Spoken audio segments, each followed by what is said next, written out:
so in love with you. Listen to those cheers.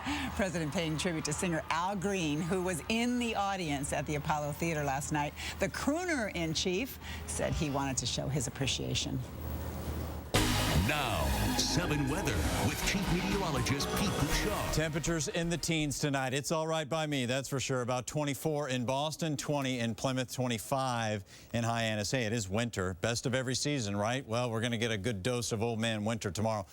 Cold temperatures tonight. That's pretty important to the forecast because these cold temperatures heighten the contrast between land and ocean. So the ocean wants to balance that out. And how does that work? Well, ocean-atmosphere interaction is what we studied in school, and sometimes that can come and bite you in a snowstorm. When you have wind coming off the water, it's called ocean effect. And it may enhance the snowfall in the South Shore and juice up the band of snow you see coming through Buffalo right now in Pittsburgh, too.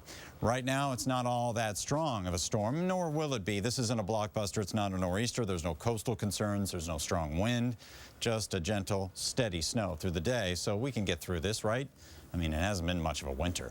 Washington, D.C., snowing right now, and it looks like that snow will be on our doorstep by morning. About 7 o'clock, there might be some flurries and maybe even a couple of flakes out through Worcester, but back into western Mass, we'll see most of the steady snow. Then by 10 o'clock, it closes in on the city, no later than that. Rain tries to get up into the picture, but I don't think it's going to get that far up towards the canal. I doubt that it's really going to make it past Martha's Vineyard or Nantucket.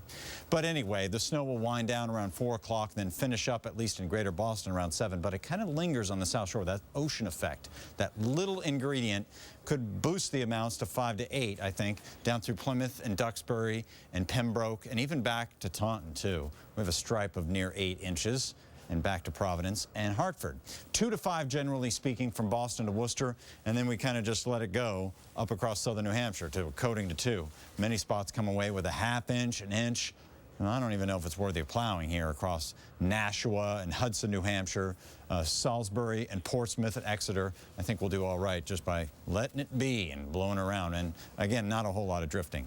Least snowiest winters. How about the winter average of 45.1 inches? Well, we didn't even get to that. Not even nearly that in 36, 37. If we get 4 inches of snow, we'll be in second place so far this year. So we're scraping bottom here.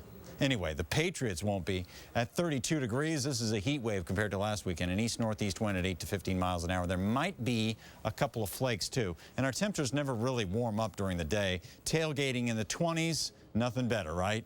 And then by 6 o'clock, about 28. And it looks like we might be in for some rain by the time we get into Monday. Anyway, clouds thicken tonight, cold, 13 to 24. And then tomorrow, 23 to 32 with the wind out of the north-northeast. It'll taper by late afternoon, the snow, that is. It's about spring next week, not about winter. As we get into the 50s, and we slowly come down from that, holding in the 40s for much of the weekend, maybe another rainstorm on Friday. We'll see you tomorrow morning, bright and early. Harvard honors the cream of the crop with its Hasty Pudding Award. Yeah, it looks like she's time.